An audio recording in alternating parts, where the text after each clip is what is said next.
Shalom saudara, terima kasih sudah mengklik video ini. Video kali ini kita akan dengarkan penjelasan dari Romo Archimandrit Daniel Biantoro PhD selaku Ketua Umum Gereja Ortodok Indonesia. Karena kan Bapak Ahok mengakui bahwa dia Kristen Ortodok. Dan ini penjelasan dari Bapak Ketua Umum Gereja Ortodok Indonesia. Simak videonya. Nama Bapa dan Putra dan Roh Kudus. Amin. Shalom Aleichem bersama Mesia. Selamat bertemu kembali saudara dengan saya Archimandrit Romo Daniel Biantoro, Ketua Umum dan Pendiri Gereja Ortodoks Indonesia. Karena ada banyak pertanyaan kepada saya, Romo, apa Pak Ahok itu seorang Ortodoks? Apa betul ini dan itu yang semua pendapat Pak Ahok itu? Nah, ini apa yang dikatakan Pak Ahok ini? 81. Pak Ahok, cerita dong bagaimana awal mula story dengan Bu Puput. Nah loh. Aduh, panjang. Ayo loh. Baik, cerita dia yang klarifikasi lagi. Panjang. Coba enggak? cerita dikit aja dikit. Saya juga pengen tahu itu.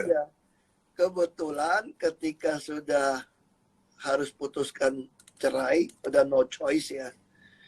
Saya Kristen Ortodok, jujur aja. Bagi saya pernikahan itu tidak ada perceraian. Tapi ketika orang memaksa saya untuk memanfaatkan kekristenan saya juga nggak berani. Makanya orang selalu berpertanyaan begini. Orang suka tanya ke orang Kristen ya, Rasul Paulus itu kan di Alkitab kan seolah sendiri tidak ada istri ya. Sebenarnya dalam sejarah kalau ditanya, Rasul Paulus itu pernah punya istri nggak? Pasti punya, karena dia Sanhedrin. Yahudi kalau udah di atas 30 tahun itu pasti nikah. Makanya ada tafsiran kenapa Yesus meninggal 33,5 tahun. Karena kalau tidak, dia sampai 40 dia pasti harus nikah. Jadi orang Yahudi itu ada kewajiban sebagai imam, sebagai pemimpin harus menikah. Jadi dengan tafsiran itu, Rasul Paulus itu pernah nikah. Tetapi cerai dia. Nah, kenapa Rasul Paulus cerai? Karena Rasul Paulus itu setelah dia seorang pemimpin Yahudi yang membenci ke Kristen, yang memusuhi Kristen, tiba-tiba berbalik jadi orang Kristen, kira-kira gitu. Nah, tentu istrinya yang menikmati sebagai istri seorang imam, kemungkinan besar tidak terima imannya yang baru. Makanya Rasul Paulus bisa menulis di dalam 1 Korintus 7 ayat 12-15, jika ada seorang laki-laki atau perempuan di ayat 13 yang tidak beriman, mau hidup bersama kamu, kamu tidak boleh ceraikan dia. Tetapi di ayat 15, terus kita 1 Korintus 7 ayat 15 bilang begini. Tetapi jika yang tidak beriman itu, he or she, yang tidak beriman itu, pengen pisah dari kamu, lepaskan dia. Nah, saya tentu stres. Pada saat itu, saya dapat satu buku, itu Joel Austin, dikirim adik saya, Blessed in the Darkness. Saya lagi stres sekali malam itu. Saya baca, dia tulis begini. Kalau Tuhan izinkan satu pintu ditutup, pasti ada pintu yang dibuka. Ketika ada orang broke up your relationship, ninggalin kamu, Tuhan pasti menyediakan seseorang buat kamu. Yang more fun, more kind, and more appealing to you. Lalu saya cerita lah sama teman saya kan. Teman saya bilang, di sini mana ada cewek, lu gila lu. Di penjara gitu kan. Terus si Jarot juga ngomong gitu kan. Akhirnya si teman saya cerita gini. Di sini agak lumayan ya yang ngawal bini lu. Dia bilang gitu tuh gak. Yang bener gue bilang. Kayak laki gitu. Poluan kan pakaian juga kayak laki. Lu lihat yang bener. Ini sih lumayan tuh. Nah, terus si Jarot. Nah, saudara-saudara, Pak Ahok di situ mengatakan bahwa dia adalah Kristen Ortodoks. Sehingga banyak orang, para viewer, baik yang Ortodoks dan tidak, bertanya kepada saya, apakah Pak Ahok anggota gereja Ortodoks? Saya katakan bukan. Nah, mengapa dia mengatakan saya Ortodoks? Nah, istilah ortodoks itu ada macam-macam makna. Kalau dari kacamata gereja ortodoks, nama ortodoks itu adalah menunjukkan kata ajaran lurus.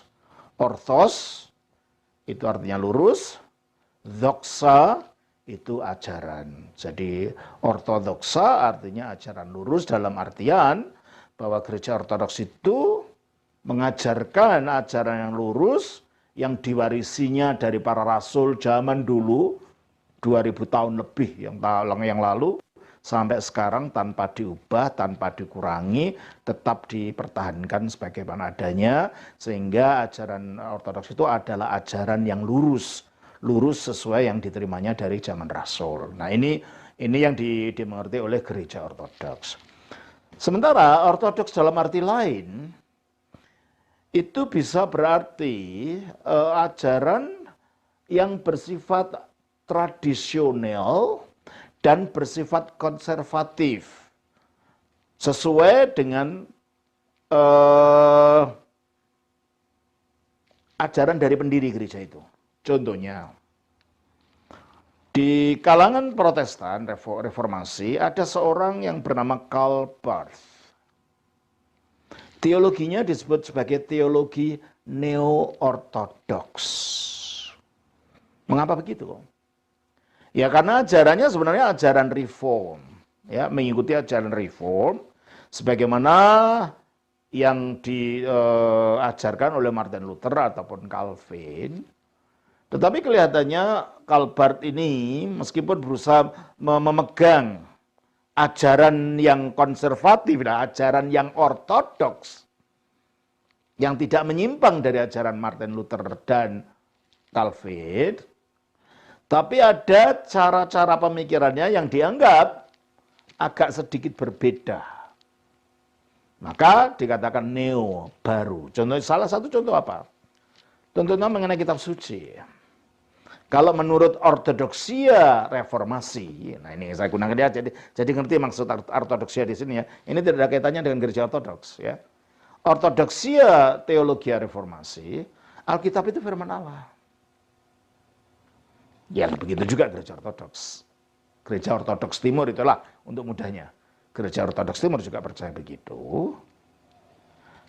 Kalau Karl Barth mengatakan Alkitab itu mengandung firman Allah.